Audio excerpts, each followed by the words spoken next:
오늘 성서주일입니다. 그래서 9시 미사 때 강론할 때 말씀을 드리기도 하고 일전에도 몇 번 말씀을 드리기도 했는데요. 저희 이제 동창 중에 고등학교 동창 중에 같은 반에서 지냈던 동창 또 친구 있는데, 그래서 종교인들이 몇 명 있다고 말씀을 드렸잖아요. 그래서 목사도 몇 명 있고, 그 다음에 성공의 신부도 한 명 있다 말씀드렸고요. 근데 지난번에 말씀드렸습니다만 최근에 생겨난 북한산에 있는 박수무당이 한 명 이제 편입이 되는 관계로 한 명이 좀 생겼고, 그 다음에 저는 이제 천주교 신부로 살아가고 있고, 이 부족한 게 지금 불교 스님 한 명인데 빨리 속세를 탈출해서 큰 스님 한번 나왔으면 좋겠다, 이런 바람을 가지고 있습니다. 이런 다양한 종교인들이 있는데, 이런 종교인들은 나름대로의 본인의 부르심이 있어요. 본인만 알고 있는 그런 부르심이 있습니다. 그래서 이제 이런 맥락에서 오늘 성서주일에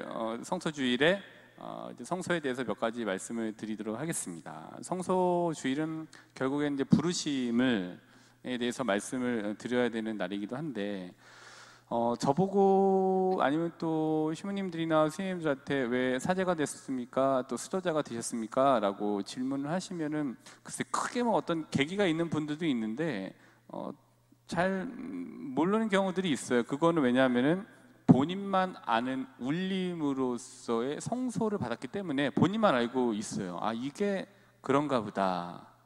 그런가 보다. 그래서 왜 이태석 신부님께서도 집안에서 크게 말렸지만 이걸 하지만 안 된다라고 하는 본인의 울림이 있어서 사제가 되시게 된 거잖아요. 그런 이제 울림이 있습니다. 또 우리 여기 이제 배우자가 있고 결혼 생활 하시는 분들은 이 배우자인가 보다라고 생각하는 본인만의 어떤 울림이 있었기 때문에 그 배우자를 선택하셨을 겁니다. 그런 본인만 아는 울림이 지금 분명히 있습니다. 이런 울림이라는 주제로 오늘 이 교황님께서 내신 담화를 한번 같이 그런 주제를 가지고 담화 내용을 한번 분석해 보도록 하겠습니다. 간단하게 분석을 했는데요. 교황님이 소년 시절에 베르골리오 시절에 소년 시절의 교황님이십니다. 그리고 이런 과정을 거쳐서 지금은 이제 이런 모습으로 계십니다. 제가 이제 살면서 겪은 교황님은 세 분이십니다. 일단은 요한 바오로 2세 교황님, 그리고 얼마 전에 돌아가신 베네딕토 10세 교황님, 그리고 지금 현 프란치스코 교황님 세 분이신데, 이 세 분 중에 제가 가장 정말 존경하는 분이라고 한다면은 저는 돌아가신 요한 바오로 2세 교황님을 가장 존경하고, 그분의 전기며 아니면 그분이 쓰셨던 여러 가지 회칙이나 이런 것들을 다 읽어보았습니다. 그래서 너무너무 존경하는 분이고요. 그분 자체를 너무 존경하고, 그다음에 이제 베네딕토 교황님 같은 경우에는 그분이 가지셨던 그 한결같은 변함없는 이 강건함, 신앙 안에서의 강건함을 굉장히 존경하고요. 그리고 현재 이 프란치스코 교황님 같은 경우에는 개방된 자세로서 세상을 대하는 교황님의 그 모습을 존경합니다. 그러나 이제 교황님의 그런 프란치스코 교황님 같은 경우는 굉장히 개방된 자세를 가지고 계신 거 분명하지만, 저 눈빛을 이렇게 보면은 굉장히 강렬한 원칙을 가지고 계신 분으로 강인함을 느끼게 됩니다. 근데 오히려 그런 개방된 자세로서 교회와 교회에 오는 분들을 포용하고자 하는 프란치스코 교황님께서 성서주의를 맞아 쓰셨던 담화문 내용을 같이 살펴보도록 하겠습니다.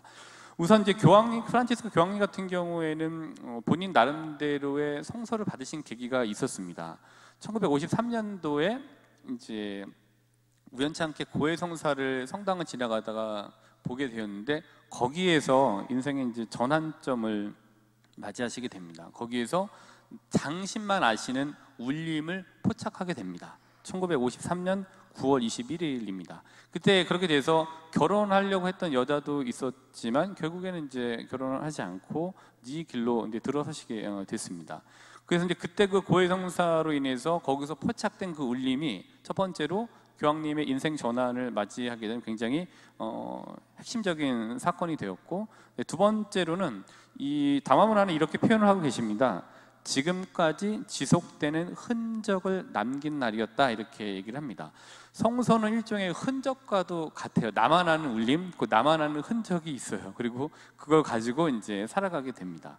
그럼 이제 이런 맥락에서 보면은 성소라는 거를 택하게 되면은 그때는 나만의 울림을 가지고 그다음에 이렇게 살지만 굉장히 지루한 시간들이 많습니다. 이게 맞나?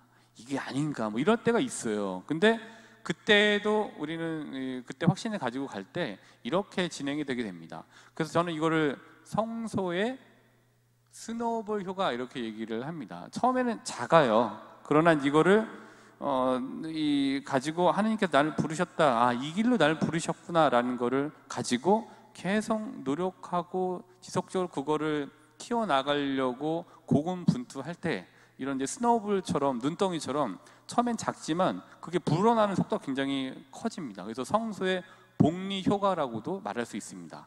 사자성어로 말한다면 대기만성이라고도 얘기할 수 있습니다. 꾸준히 가지고 가는 게 굉장히 중요합니다.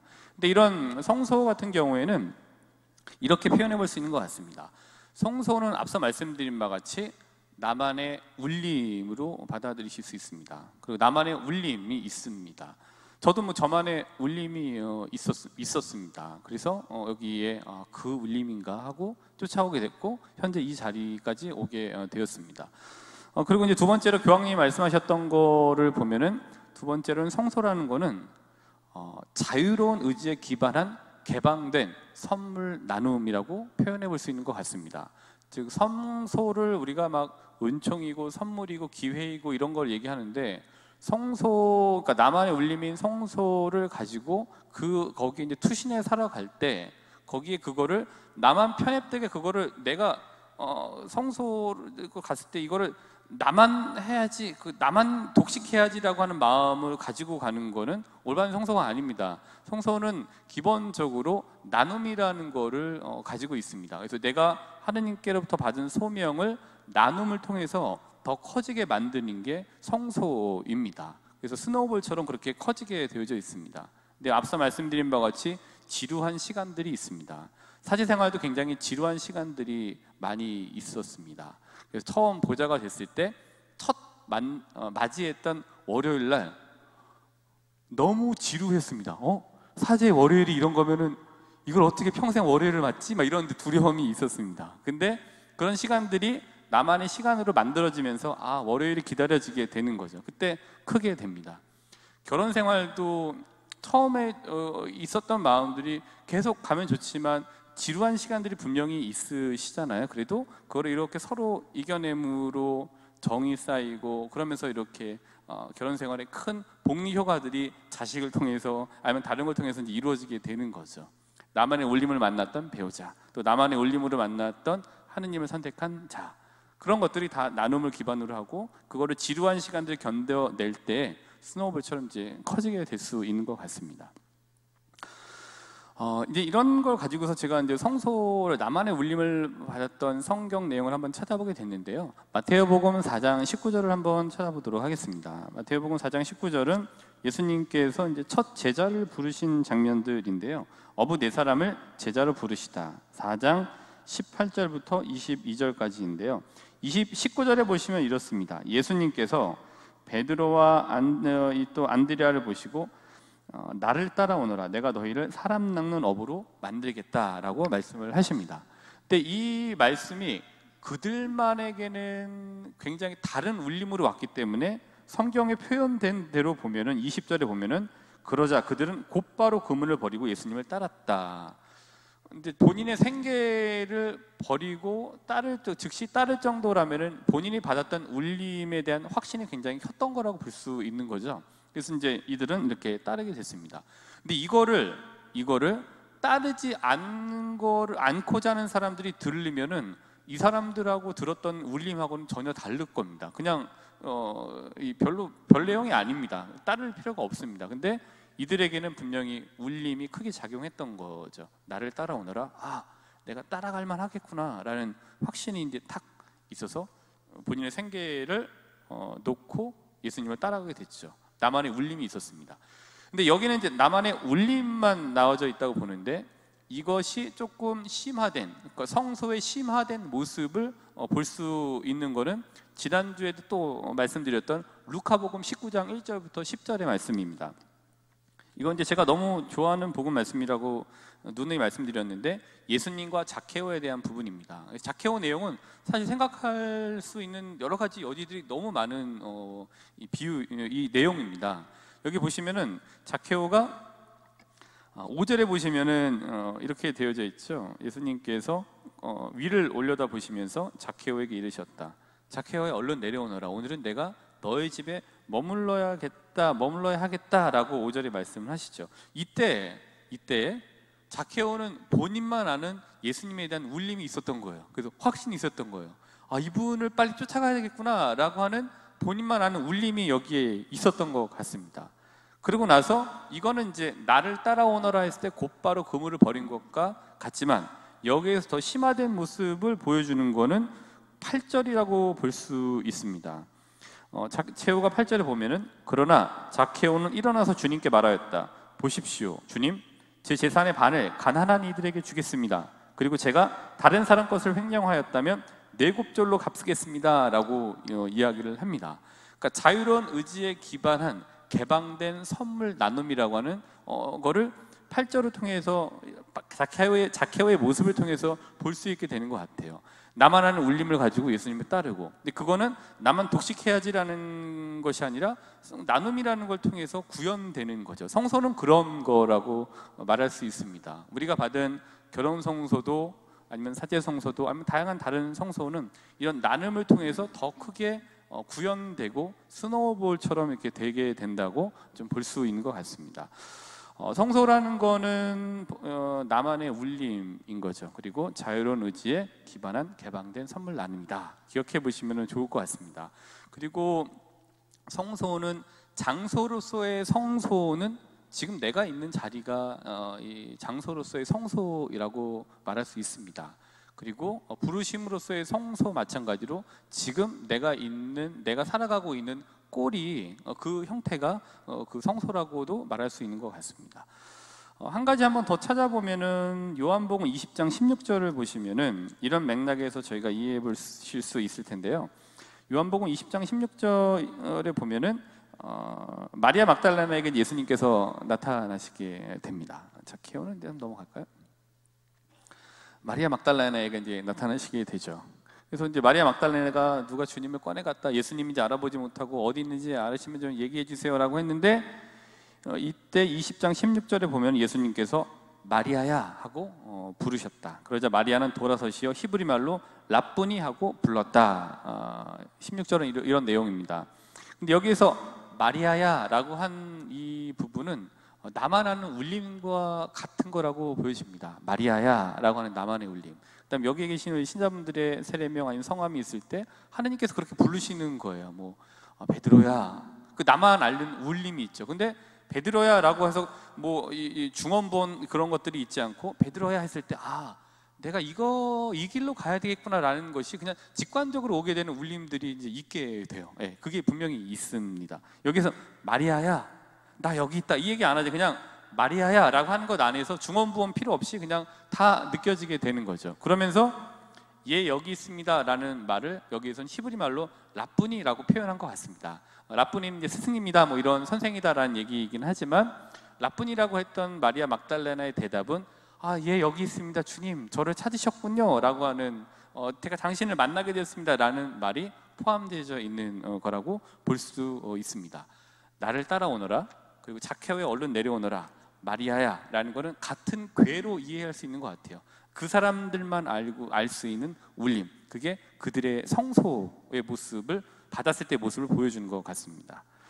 근데 여기에서 이제 한 가지 더 나가면, 이렇게 됐을 때 참 그러면 좋겠어요. 와서 넌 이걸로 가야 돼, 이게 정말 확실히 보여주시면 참 좋은데, 그렇지 않고 시간이 지나면서 점진성, 그러니까 성소는 점진적으로 더 깨닫게 되는 경우가 더 많은 것 같아요. 근데 그때 하느님을 체험하게 됐을 때 이런 얘기를 하게 됩니다. 또 성소를 통한 하느님 체험 안에서 이루어지는 고백은 이런 고백이 이루어지게 됩니다. 이제 아빌라의 성녀 데레사입니다. 이제 이 데레사 성녀가 했던 말 중에 가장 유명한 말 중에 하나라고 할 수 있는 거죠. 저기 보시면 이제 끼엔 디오스 띠에네, 그러니까 이거 뭐냐면 디오스 하느님을 띠에네 가졌을 때는 나달레 팔다, 그러니까 부족한 게 아무것도 없다라고 하는 거예요. 그 말인즉슨 솔로 디오스 바스타, 그러니까 솔로 오로지 디오스 하느님 바스타, 하느님만으로 충분합니다라는 고백을 하게 되는 거죠. 본인이 살아가는 하느님께로부터 받았던 성소, 그 울림을 따라와서 거기에 투신했던 사람이 할 수 있는 최고의 경지, 솔로 디오스 바스타라고 할 수 있는 것 같습니다. 그게 우리의 고백이 되어면 참 좋겠다. 그리고 나중에 나도 저런 고백을 정말 전심을 다해서, 온 마음을 다해서 솔로 디오스 바스타라는 말을 하면 좋겠다라는 또 생각을 오늘 강론 준비를 하면서 하게 됐습니다. 이번 한 주간 나에게 있었던 울림에는 어떤 것이 있었는지 한번 기억을 더듬어 보시면 좋겠습니다. 그리고 자유로운 의지에 기반한 좀 개방된 나눔을 조금이나마 좀 실천해 보시는 한 주간이 되시면 좋겠습니다. 또 앞서 말씀드린 바와 같이 지금 내가 있는 이 자리가 장소로서의 성소이고, 그다음에 부르심으로서의 성소임을 기억해 보시는 한 주간이 되시기를 바랍니다. 지난주에 이제 어린이 미사 때 사용했던 영상이긴 한데요. 성소를 통해서 내가 있는 이 자리, 또 내가 받았던 이 성소를 잘 구현해내면서 신앙은 기쁨임을 다시 한번 확인해 보시면 좋겠습니다. 기쁨으로서의 신앙생활이셨으면 좋겠습니다. 죽음으로서의 신앙생활을 하지 않으셨으면 좋겠습니다. 사랑이신 하나님께서 창조하셨을 때는 기쁘게 살라고 창조하신 겁니다. 성당에 오셔갖고서 죄인으로서 자꾸 너무 이렇게 그냥 난 죄인이라고 애써 일부러 죄인을 본인 스스로 만들지 않으셨으면 좋겠습니다. 해방되셨으면 좋겠어요. 그래서 마지막으로 이 동영상을 보여드리고 마치도록 하겠습니다. 아이들, 네. 시작. 나 주님의 기쁨 되기 원하네. 신앙은 기쁨입니다. 네, 신앙은 기쁨입니다. 네, 오늘 메시지입니다.